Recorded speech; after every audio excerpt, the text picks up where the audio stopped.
kenapa sih kita bisa milih di UIN gitu? Oke. Nah, pasti ada dong sedikit cerita-cerita lah tentang usaha perjuangan untuk masuk ke kuliah ini gitu, ke kuliah di UIN gitu.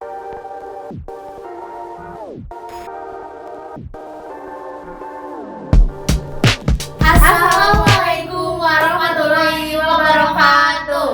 Oke, selamat datang buat teman-teman di Wamena ya podcast ya secara live di Instagram gitu. Oke, sebelumnya kita perkenalkan terlebih dahulu. Oh iya kan? Iya. Oke, boleh dari mana dulu teh? Dari Teteh apa dari saya dulu? Dari Teteh dulu aja. Oke, boleh. Perkenalkan ya, nama aku Elva Alfiani. Asal kota bagaimana nih Teh? Sebutin aja. Boleh. Oke, asal dari Majalengka. Boleh Tetehnya?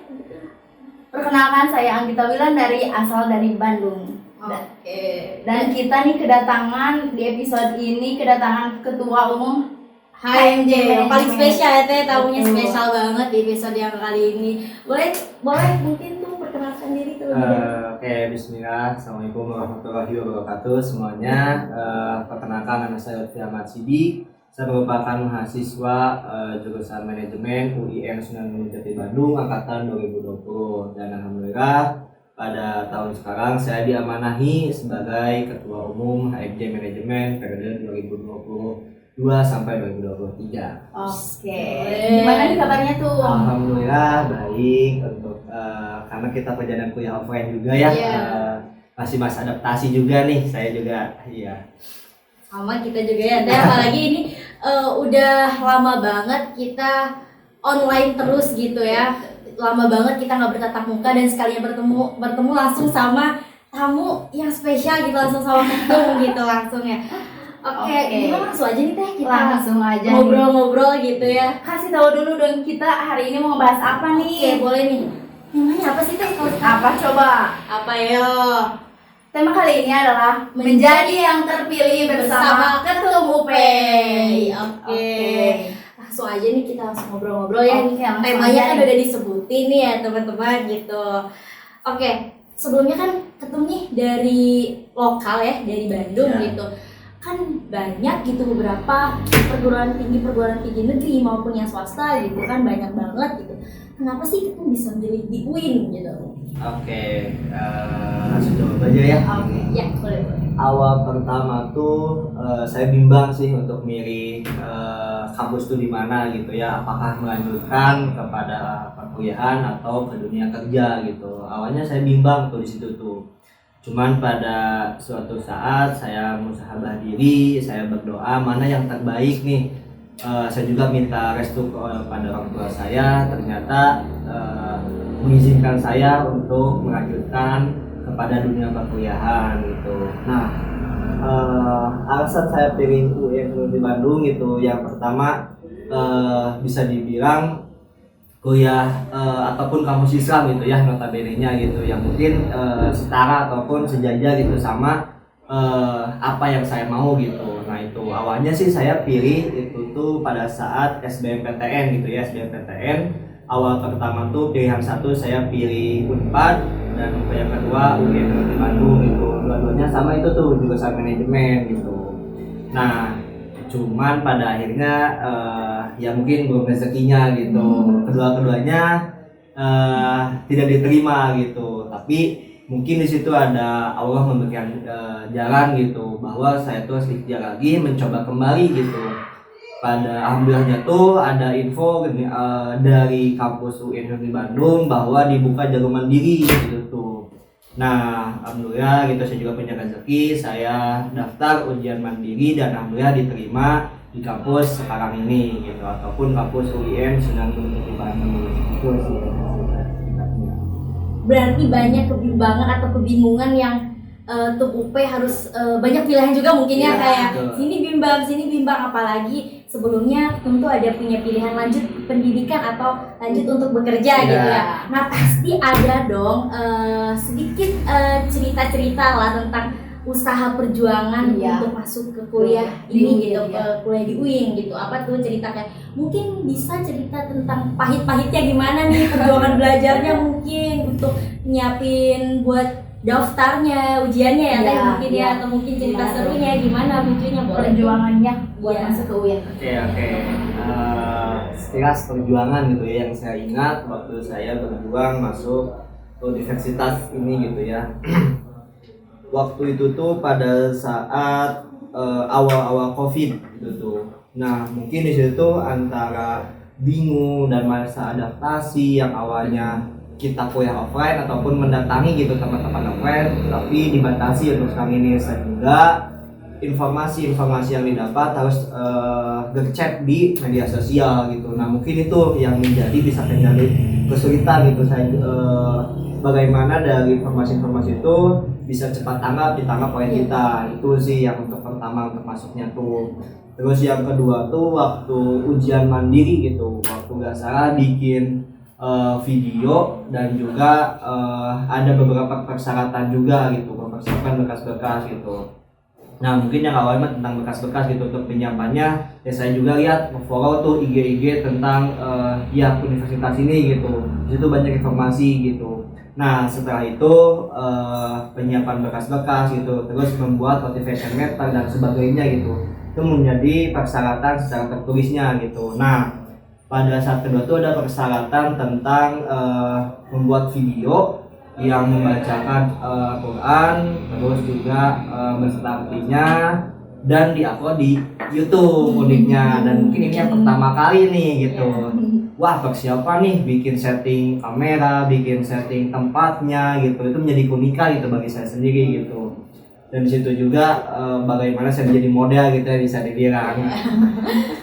Udah bikin itu upload ke YouTube gitu. Upload ke YouTube, wah ternyata banyak nih yang upload ke YouTube juga, wah pada bagus-bagus nih, ternyata saya minder di situ tuh, minder. Nah, ya mungkin ya saya notabene-nya bukan jurusan ataupun bukan dari pesantren gitu ya gitu. Terus masuk ngeberaniin diri masuk ke Universitas UI di Bandung gitu.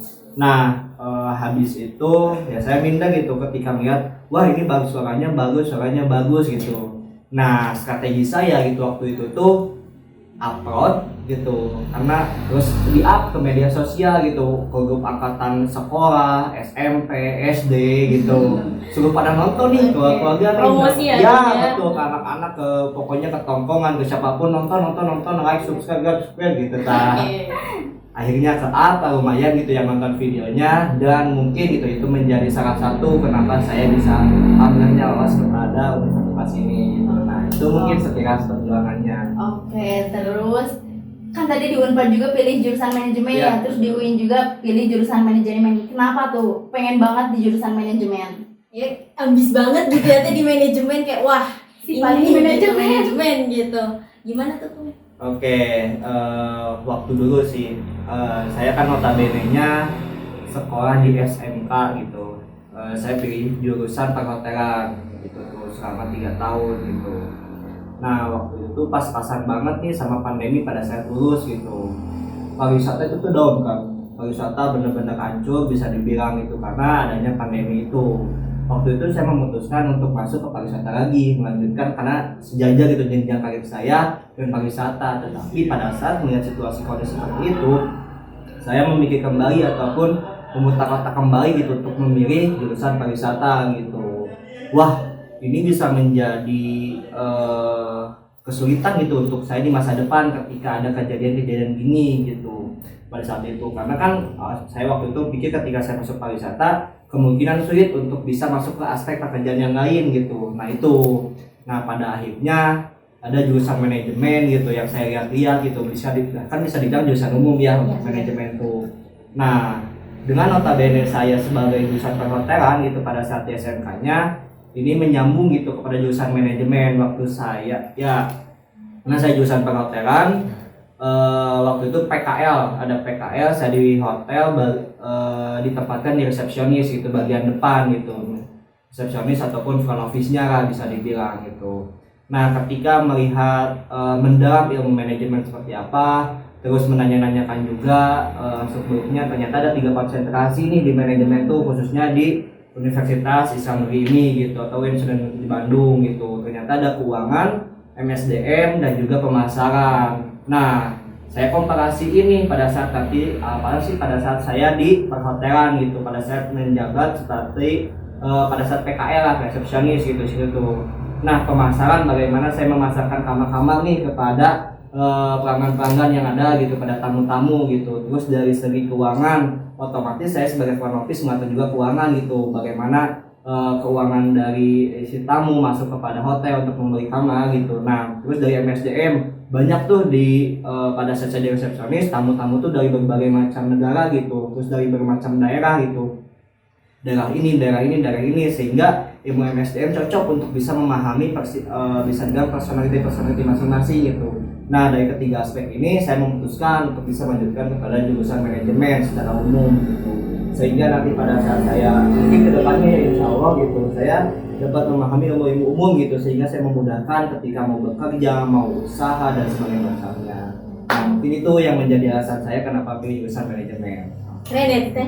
Keren banget ya, dari pariwisata tiba-tiba ke perhotelan ya? Perhotelan. Iya, jadi Manajemen. emang manajemen tuh umum banget sih, mencakup semuanya Iya. gitu ya. Iya. Oke, apalagi kayak manajemen di UIN sendiri kan ada 3 konsentrasi itu Iya. kan, ada manajemen MSDM, keuangan, ya dan pemasaran ya, keren Iya. banget. Terus,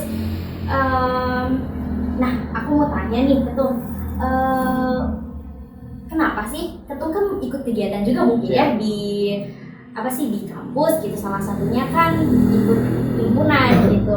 Nah, kenapa sih Ketum tuh milih aktif dalam himpunan Aktif jurusan gitu berkegiatan ya? gitu. Kenapa?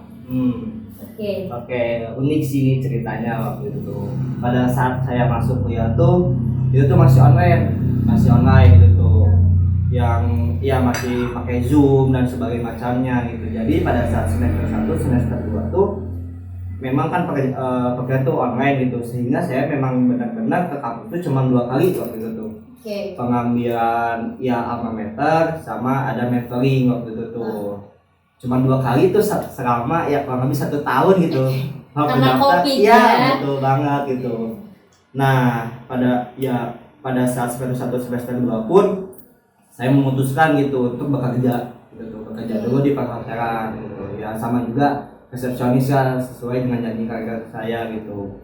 Nah, pada saat masuk semester 1, semester 2 kuliah mumpung online gitu ya, bisa dibilang ya saya juga menyempatkan diri untuk bekerja gitu, karena kan saya juga tidak ke kampus, jadi bisa mobile nih kuliah sama pekerjaan gitu. Jadi di pagi sampai sore tuh kuliah gitu. Nah, sore ke malamnya gitu, sampai bisa dibilang sampai subuh gitu ya, itu tuh ada shift-shiftan gitu antara shift sore sama shift malam gitu. Nah, saya tuh pakai untuk kerja gitu tuh. Part time gitu ya? Ya, mungkin betul. kalau zaman sekarang mah ya part time. Nah, udahlah habis 1 tahun kontrak lah. Pada saat semester 3 masuk ada hawa-hawa untuk offline nih gininya. Ya, dari kampus tuh nih offline. Nah, di situ tuh saya memutuskan untuk kontrak putus kerja lah selama 1 tahun itu tuh, sehingga saya memutuskan untuk aktif di dunia kampus kembali gitu, lebih aktif ataupun lebih produktif bisa dibilang.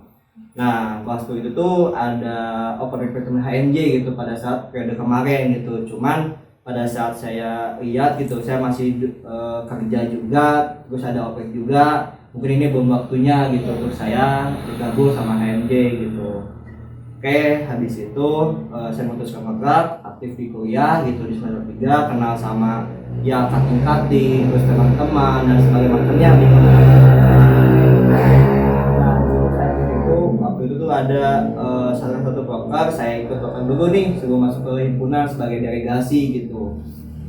Ternyata ketika saya merasakan masuk program kerja daripada himpunan, saya merasa berkembang gitu untuk pendirian tuh. Ternyata oh ini benefit yang saya dapat tuh gitu, oh ini gitu yang hal-hal positif yang saya dapat tuh gitu ketika masuk kepada dunia perkuliahan. Ternyata dunia kampus tuh seperti ini gitu.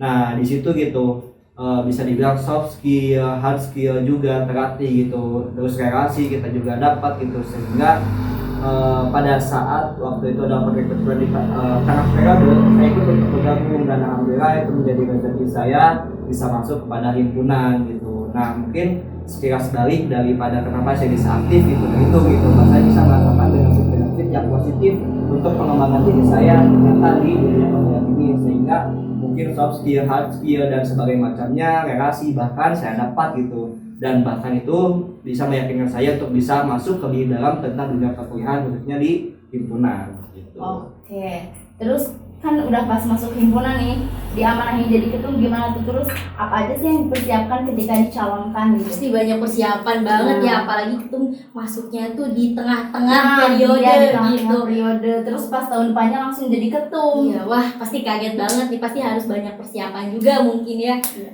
Kayak gimana tuh Kayak persiapan gimana apa tuh? aja sih kira-kira? Sebenarnya untuk menjadi ketua umum di luar ekspektasi saya gitu ya. Bahkan ya saya bisa dibilang sampai sekarang pun kadang wah nggak percaya nih ternyata saya bisa menjadi ketua umum gitu sampai detik ini pun gitu, karena notabene saya masuk di periode ataupun tengah periode gitu waktu Ya. itu. Cuman ya karena saya sebelumnya sudah mengenal gitu secara ya gambaran besarnya tentang jurusan gitu, pada saat nanti saya masuk tengah periode sebenarnya ada gambaran gitu untuk saya dapat mengenal jurusan gitu situ. Saya sering banyak ngobrol sama cutting, sama ini gitu yang sedang aktif lah untuk pada saat masa itu, sehingga bisa dibilang bagaimana saya bisa memaksakan diri gitu untuk bisa beradaptasi secara cepat gitu dalam menanggapi himpunan tersebut gitu.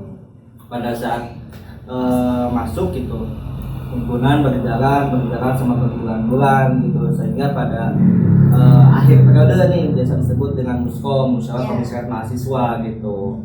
Nah di sini pun bisa dibilang menjadi tantangan gitu buat saya waktu itu ya, ada rencana tentang peremajaan, Iya.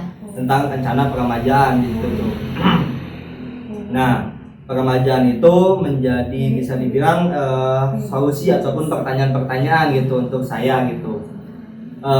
Soalnya waktu itu ada angkatan 2019 dan angkatan saya sendiri 2020 untuk menaungi siapa yang menjadi ketua umumnya gitu. Nah di situ tuh, sehingga waktu itu masih menjadi bahan bincangan nih pengamajaan itu bagaimana gitu, sehingga pada saat nanti menjadi ketua umum itu siapa gitu.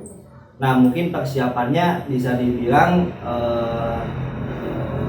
persiapan untuk jangka itunya memang sudah dipersiapkan sama beberapa belakang gitu. Cuman untuk persyaratan menjadi ketua umumnya nih yang lumayan bisa dibilang mendadak gitu, bisa dibilang gitu. Ternyata alhamdulillah setelah saya bisa dibilang konsolidasi lah, minta saran kepada kakak tingkat, kepada teman-teman gitu, dan juga diskusi tiap angkatan nih, diskusi per angkatannya gitu, bagaimana nih diskusi siapa aja yang mau, siapa aja yang cocok, terus siapa aja gitu yang bisa mencalonkan diri sebagai ketua umum gitu, itu yang diskusi itu siapa aja, sehingga pada saat waktu gitu ketemulah titik gitu yang dimana klik untuk menunjuk saya sebagai ketua umum gitu di situ tuh, untuk yang bisa melanjutkan tiap angkatan tuh. Nah alhamdulillah karena waktu itu tuh tidak ada yang mencalonkan kembali gitu ya, bisa dibilang saya calon tunggal, bisa dibilang aklamasi juga gitu pada saat itu ya. Untuk persiapannya seperti persiapan berkas-berkas persyaratan gitu sebagai ketua umum, transkrip nilai, terus juga persyaratan seperti surat rekomendasi, terus juga ini yang unik mah tentang persiapan membuat visi dan misi gitu ya. Iya. Walaupun sekilas mudah gitu, Ya. kadang bingung gitu. Hanya beberapa kalimat tapi Nah, itu yang susahnya dilaksanainnya nanti mungkin ya. betul. Nah itu sih yang menjadi persiapan untuk nanti pada saat saya pada saat saya menjadi ketua umum gitu itu. Nah mungkin itu persiapan yang dipersiapkan pada saat saya waktu itu menjadi ketua umum gitu. Oke, tadi nih ketum ngomong soal peremajaan. Iya. Apa sih itu peremajaan itu? Pasti kan katanya harusnya tuh sekarang tuh yang jadi pimpinan itu katanya angkatan 19 ya, Ya. tiba-tiba jadi ketua, mungkin ada di luar dugaan juga, benar ya Tum ya. Nah itu apa sih Tum yang dimaksud dengan peremajaan itu apa ya? Oke, sekilas gitu ya tentang peremajaan gitu, bisa dibilang ada dua pengorbanan dua angkatan gitu, yaitu angkatan 2019 dan juga angkatan 2020 gitu, yang dimana angkatan 2019 juga legowo ataupun menyerahkan gitu kursi kepemimpinan kepada angkatan 20 khususnya, dan begitu pun angkatan 20 yang bisa juga legowo ataupun menerima gitu tentang peremajaan ini yang menjadi pimpinan itu gitu. Nah, sekilas tentang daripada peremajaan ini gitu ya. Mungkin dari dulu ada gitu yang ingin adanya peremajaan gitu, ada yang juga enggak gitu. Nah, cuman pada saat melihat situasi kondisi seperti ini gitu, mana yang lebih relevan gitu, apakah peremajaan atau tidak gitu. Sehingga ini bisa menjadi konsolidasi selama berbulan-bulan gitu untuk sistem peremajaan ini gitu. Tidak mudah juga dan bisa dibilang gitu. Nah, pada bisa dibilang benefit ataupun hal-hal positif juga banyak gitu yang didapat dari peremajaan ini gitu. Dan saya bilang juga bisa dibilang mendekati idealnya peremajaan itu adalah 1, 2 ataupun 3 tahun ke depan gitu. Tidak langsung bisa bilang sekarang gitu, karena saya bisa bilang masa adaptasi kembali gitu. Nah, melihat dari peremajaan tadi gitu, bagaimana kita mengatur efektivitas sih sebenarnya gitu. Nah, waktu ya mungkin waktu mah semester akhir gitu yang menjadi masih menjabat di organisasi ataupun di himpunan gitu. Nah, sekarang melihat relevansi ataupun bisa dibilang kemudahan-kemudahan ya untuk yang nantinya gitu, sehingga peremajaan ini dialihkan pimpinan sebagai dari angkatan 20 ataupun semester 5 gitu. Nah, nanti semester bisa dibilang ini nih, semester 7, semester 8 bisa fokus orientasi yang lebih besar gitu. Yang untuk besarnya gitu, seperti misalkan mau bisnis, terus mau fokus persidangan, mau kelulusan, terus ada juga yang mau naik tidak hanya di himpunan, misalkan mau ke Dema ataupun Dema F, Dema U gitu. Nah, itu bisa gitu, karena tidak berfokus kembali kepada himpunan gitu. Nah, itu. Nah, semester 5 sama 6 itu sudah menjadi pimpinan gitu, bagaimana bisa mengatur daripada ruang lingkup jurusan gitu. Nah, nanti semester 3, semester 4 itu sebagai staf ahlinya gitu, dapat bisa beradaptasi gitu sebagai dunia himpunannya. Nah, nanti yang semester 1, semester 2 itu masuk di pada periode tengah gitu, sehingga bisa dibilang peremajaan ini adalah sebuah bentuk keefektivitasan yang lebih cepat untuk kita dapat berkembang gitu, karena melihat dari visi misi jurusan gitu yang pada saat nanti 2025 gitu yang harus dicapai ataupun bisa dituju kita, maka sistem peremajaan ini bisa dibilang menjadi salah satu solusi gitu untuk bisa mencapai visi-visi jurusan manajemen tersendiri gitu. Nah, itu mungkin. Oke, berarti peremajaan itu keefektivitasan supaya lebih cepat berkembang gitu ya? Iya. Nah, menurut Ketum itu seberapa penting sih peremajaan itu di himpunan, diimplementasikan di himpunan gitu? Iya. Seberapa penting sih gitu?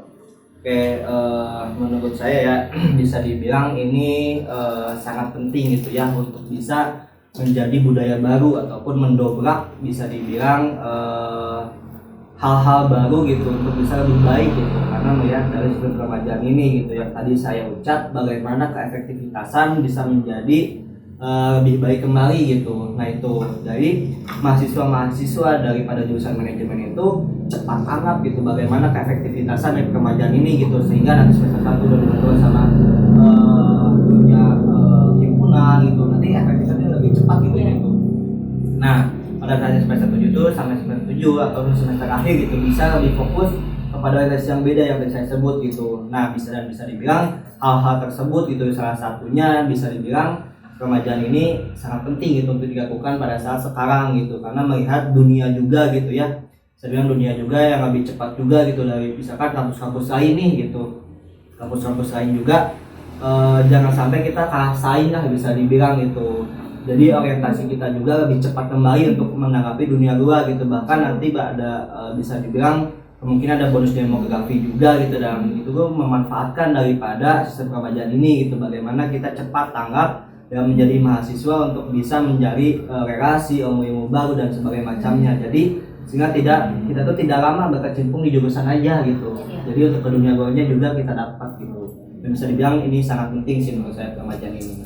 Nah, tadi kata Ketum tuh ada dobrakan baru ya, ini suatu dobrakan baru juga gitu buat himpunan ya, peremajaan ini. Nah, pasti ada hal sulit lah yang proses dalam mengimplementasikan peremajaan ini di himpunan gitu. Hal sulit apa sih tuh yang dirasakan gitu pada Jadi saat tantangannya. ya tantangan pada saat peremajaan ini gitu.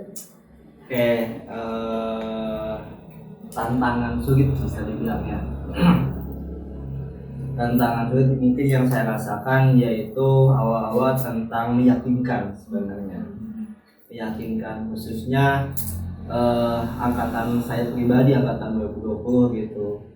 Saya meyakinkan apakah saya bisa gitu, apakah teman-teman bisa, apakah kita semua bisa gitu dalam menaungi daripada himpunan gitu. Yang notabene-nya yang mungkin pengalaman 1 tahun kemarin gitu, bisa dibilang ada juga gitu yang belum cukup ataupun segala macamnya gitu. Nah itu mungkin yang menjadi kata pertama gitu, tentang meyakinkan ataupun punya keyakinan yang lebih gitu daripada teman-teman semuanya apakah ini ngaji atau enggak gitu. Nah itu terus pada saat terjadi dan peremajaan gitu, pada saat sudah diamanai sebagai ketum, dari segi SDM sebenarnya, dari segi SDM ya dari segi SDM bisa dibilang kesulitan gitu saya pun, karena menjadi suatu hal baru gitu peremajaan ini gitu.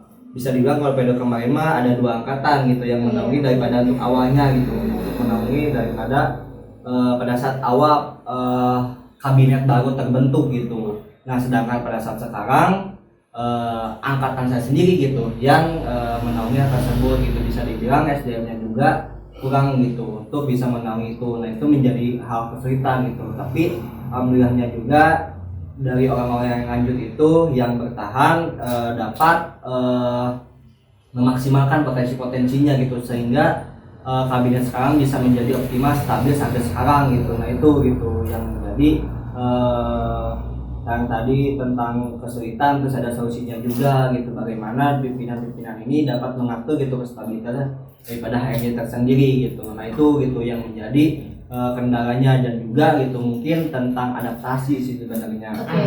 Adaptasinya ya, karena kan waktu itu tuh wah ternyata saya jadi langsung jadi ketua bidang, sekretaris bidang, ya bisa dibilang itu. Nah itu sih, nah makanya di sini tuh bisa dibilang masa adaptasi gitu, karena banyak juga gitu sering sharing session, terus juga sering ngobrol sama kakak tingkat sebelumnya, ketua bidang sebelumnya, ataupun demis HMI sebelumnya gitu. Nah itu yang menjadi bisa dibilang adaptasinya gitu. Tetapi bagaimana sih kita dapat memahami adaptasi ini gitu, sehingga kita menjadi cepat tanggap gitu dalam masa peremajaan ini. Itu sih bisa dibilang mungkin kendala-kendala, dan juga ada sedikit ataupun ada solusinya juga gitu kenapa kita melakukan peremajaan ini gitu. Oke. Dampak apa sih Tum yang ketika dilakukan peremajaan ini, dampak positif apa sih untuk himpunan gitu? Dampak positif bisa dibilang ya banyak gitu ya. Bisa dibilang menurut saya banyak gitu ketika melakukan peremajaan ini gitu, khususnya pada himpunan tersendiri gitu.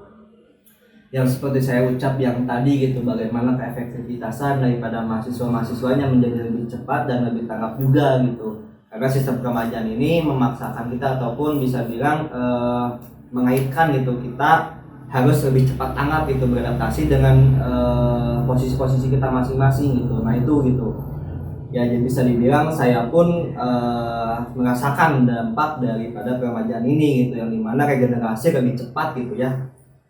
Terus daripada himpunannya juga tersendiri bisa mendobrak gitu mahasiswa-mahasiswanya untuk orientasi lebih gitu, khususnya untuk semester akhir gitu, entah itu fokus persidangan lebih cepat dan sebagainya macamnya gitu.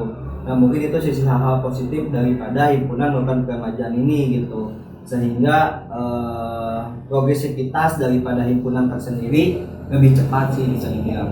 Oke, berarti ada banget nih ya berarti dampaknya ada. Pasti ada juga dampak positifnya, makanya dilakukan dobrakan baru gitu buat himpunan. Nah, nih terakhir ya ini ya Tum ya, pesan untuk pemirsa yang ada di ini, yang nonton nih ya, yang langsung mungkin yang offline atau yang online gitu, pesan apa sih Tum yang bisa disampaikan? Yang bisa disampaikan dari mungkin dari perjalanan Tum dari awal masuk ke UIN milih jurusan manajemen, terus melakukan dobrakan baru juga di himpunan gitu. Pesan apa sih buat teman-teman gitu? Apa barangkali ada yang mengajak gitu ke teman-teman, buat adik-adik gitu ya, nanti bakal ada buka open recruitment lagi gitu. Pesan apa sih itu kira-kira? Oke, sedikit gitu ya pesan dari saya. tentang memaknai hikmah sih sebenarnya. Waktu itu ya mungkin ketika apa yang kita tidak mau gitu itu tuh yang terbaik gitu. Oke. Tetapi apa yang kita mau justru itu belum tentu yang terbaik gitu. Nah itu gitu. Waktu dulu saya mau bisa dibilang aktif di jurusan gitu, terus ikut program kerja ini gitu salah satunya gitu. Bahkan bisa dibilang udah dari sini terus ikut lagi ini terus ikut lagi ini gitu, bisa dibilang kan capek juga gitu, bisa dibilang capek juga gitu untuk ikut itu tuh. Cuman saya dapat memetik salah satu hikmah di situ gitu, ternyata ya bisa dibilang dalam hati saya sebenarnya saya nggak mau sih capek kayak gini gitu sebenarnya gitu. Cuman mungkin ini adalah jalan Allah gitu untuk saya bisa menjadi lebih baik gitu. Nah itu sebenarnya gitu, ketika teman-teman gitu merasakan capek ataupun keluh kesah gitu, kenapa kenyataannya seperti ini gitu, justru mungkin dampaknya tidak dirasakan pada saat itu, tetapi pada saat nanti masa depannya gitu, buahnya gitu bisa dibilang. Nah bahkan yang tadi saya ucap gitu, kenapa